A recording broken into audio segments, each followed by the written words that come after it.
Muito bem, vamos prosseguir e finalmente fechar nossa primeira unidade de ensino com essa última pequena aula. Então, temos discutido, tenho buscado provocar, buscado inquietá-los com essa discussão sobre os desafios no âmbito da democratização do acesso à justiça no Brasil. O primeiro bloco de pequenas aulas, eu foquei no paradoxo estrutural do acesso à justiça no Brasil. Entrei na discussão da história colonial que tristemente caracteriza a sociedade brasileira, e no último pacote de pequenas aulas tenho enfatizado as contribuições teóricas e as contribuições sociais para a discussão sobre a democratização do acesso à justiça. Nesse segundo bloco de aulas, a discussão é obviamente muito maior do que o arranjo social brasileiro especificamente. Certamente vocês têm notado isso.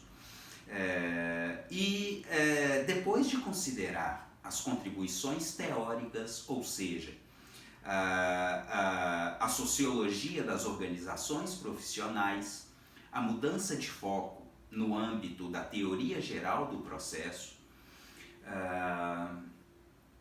a contribuição da teoria dos sistemas sociais e também a contribuição da sociologia e da antropologia jurídica, tratando do pluralismo jurídico e do direito alternativo, mostrava para vocês que todas essas teorias ainda novas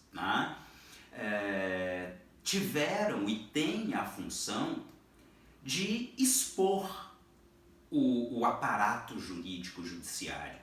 Expor no sentido de fazer com que toda essa comunidade de agentes jurídicos se torne passível de responsabilização, de pressão, de cobrança social, o que é ótimo no panorama de um Estado que se pretenda democrático.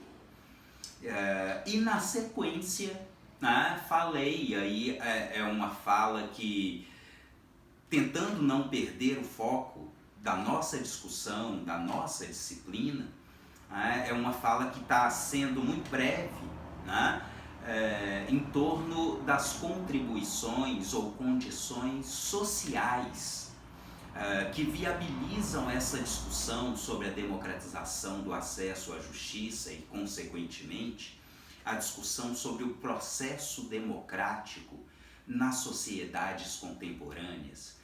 Essas contribuições sociais vêm à tona com a transição para o paradigma do Estado democrático de direito.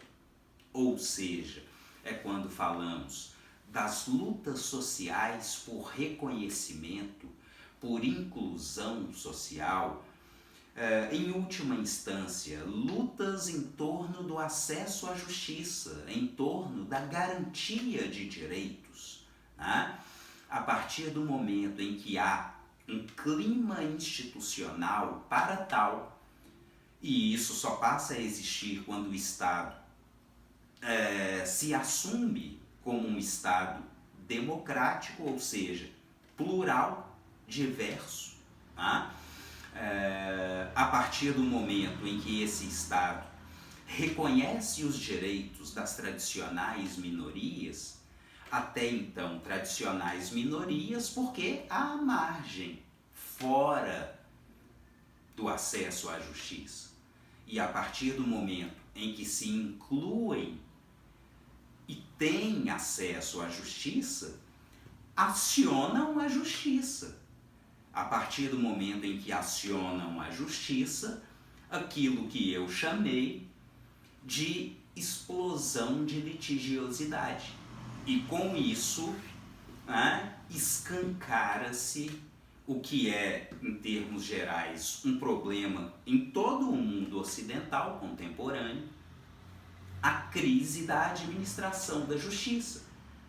Os judiciários no mundo ocidental, né, é claro que as intensidades disso são bastante variáveis, mas os judiciários como um todo, no mundo ocidental contemporâneo, não conseguem dar respostas num tempo tão razoável, muitas vezes não conseguem dar respostas qualitativamente razoáveis quanto à garantia dos direitos do povo em cada um desses estados soberanos, desses estados democráticos de direito. Tá? Então é disso que se trata e, como eu dizia para vocês, a partir do momento em que há empoderamento social, explosão de litigiosidade e crise da administração da justiça, o aparato jurídico judiciário cai na boca do povo. Tá? É manchete rotineira dos jornais. Quer dizer, né, a mídia, no caso brasileiro, já há algumas décadas, né, todos vão se lembrar da repercussão em torno da TV Justiça. Todos vão se lembrar da visibilidade do judiciário a partir do escândalo do Mensalão. Né? E aí a gente lembra da Lava Jato. Né? E aí a gente lembra da questão do impeachment, né? Da presidenta Dilma, eu prefiro dizer do golpe. Né? E o judiciário, manchete permanente dos jornais. Seja o judiciário, seja o parlamento, né? Seja o próprio executivo, os poderes soberanos instituídos, a comunidade de agentes jurídicos como um todo, supervisíveis. Tá? Então, a partir do momento em que o panorama é esse, a tendência é que isso seja, né, abertamente discutido, problematizado, criticado nas salas de aula das faculdades de Direito. É toda uma massa de pesquisas que passam a ser produzidas também. Né? São mais e mais faculdades de Direito que trazem disciplinas não tão tradicionais assim, como a própria sociologia jurídica, né? A hermenêutica jurídica, que além da discussão teórica, agora investe muito da sua energia no estudo de casos, como faremos, inclusive, nessa nossa disciplina, né? Um pouco mais adiante. É nesse contexto, né, que a gente tem uma mudança de panorama, e nessa mudança de panorama, a discussão sobre a democratização do acesso à justiça passa a fazer realmente sentido. É assim, né, que a gente volta, talvez, naquilo que tenha sido uma das primeiras provocações que eu fiz. Né? Sempre inspirado em Boaventura de Souza Santos, né? É a grande referência dessa nossa primeira unidade, dessa unidade introdutória. Se queremos discutir seriamente a democratização do acesso à justiça no Brasil, temos que ir para muito além da discussão em torno de reformas legais. Né? Porque a gente tem um problema estrutural na nossa sociedade em relação a isso. E, consequentemente, a gente tem que discutir sobre o perfil autoritário do aparato jurídico-judicial. se o cidadão tem realmente o sentimento de que o fórum ou o tribunal não é um lugar para ele, eu nunca vou poder falar seriamente, né, de devido processo democrático.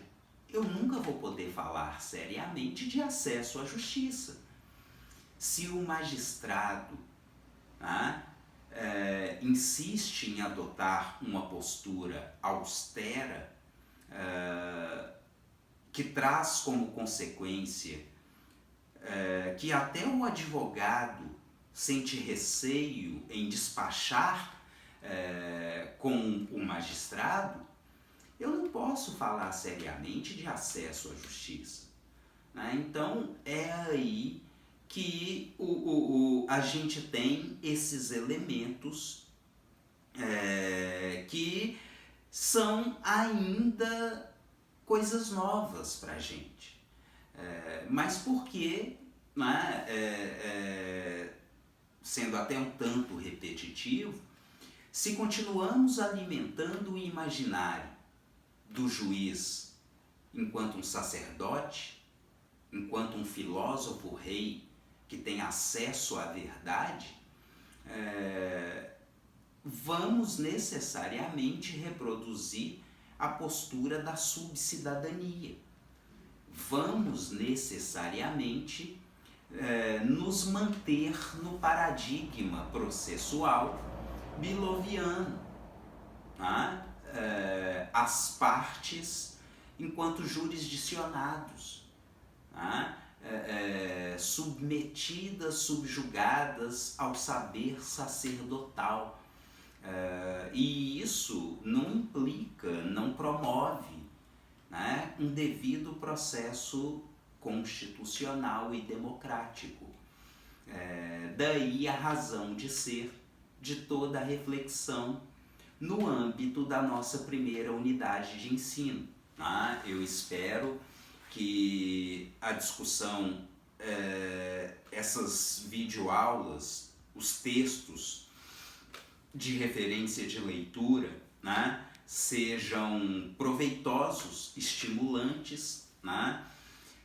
Reitero, né, o meu imenso prazer de estar aqui trocando ideias com vocês e insisto, reitero também, né, que não deixem de fazer contato. Pretendo propor um fórum de discussão em cada uma das unidades. Então, obviamente, apesar da gente estar na primeira e introdutória unidade, vou propor um fórum de discussão. Acho que é o mecanismo mais eficiente para que a gente possa ter a melhor interação, né? E convido vocês, né, a não hesitarem, a mandarem o máximo de mensagens, a irem me chamando, para que essa interação, né, seja realmente consistente, proveitosa para todos.